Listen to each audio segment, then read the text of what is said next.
Petrol diesel ధరలు పెంచి సామాన్యులపై భారాన్ని మోపుతూ రైతు గోసా బీజేపీ భరోసా పేరుతో బీజేపీ యాత్రలు చేపట్టడం రాజకీయ డ్రామా అని మంత్రి పొన్నం ప్రభాకర్ విమర్శించారు.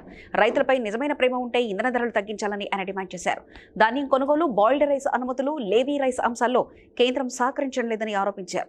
రాష్ట్ర ప్రభుత్వం రైతుల కోసం 75 లక్షల మెట్రిక్ టన్నుల ధాన్యం కొనుగోలు లక్ష్యంగా పనిచేస్తుందని తెలిపారు. రైతుల సమస్యలపై కేంద్రం నిర్లక్ష్యంగా వ్యవహరిస్తుందని మండిపడ్డారు.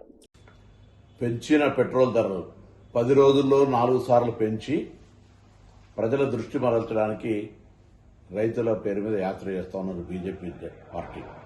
నేను అడుగుతాను స్పష్టంగా, బీజేపీ ధాన్యం కొనుగోలుకు సంబంధించి కేంద్రం బాధ్యత అని చెప్తున్న మీరు, తెలంగాణ రాష్ట్రంలో పండుతున్న ధాన్యం ఎంత, మీరు ఇస్తున్న లెవీ కానీ బాయిల్డ్ రైస్ ఇస్తున్న కోట ఎంత, అదేవిధంగా ధాన్యానికి సంబంధించిన విషయం లోపల పూర్తిగా తెలంగాణ బాధ్యత తీసుకొని రైతులకు ధాన్యం కొనుగోలుకు సంబంధించి తెలంగాణ ప్రభుత్వానికి కేంద్రం నుంచి రావాల్సిన అన్ని రకాల సహాయ సహకారాలు అందించే ప్రయత్నం చేయండి. మీరు రైతు వ్యతిరేక ప్రభుత్వం, రైతులకు 60 సంవత్సరాలకి పెన్షన్ ఇస్తున్నారు, రైతులకు సంబంధించి అన్ని రకాలుగా సహకారం చేస్తానని ఒక్క మాట కూడా అమలు చేయకుండా పెట్రోల్ పెంపు ధరల దృష్టి మరల్చడానికి కొరకు మాత్రమే చేస్తోంది, రైతుల మీద ప్రేమతో కాదు.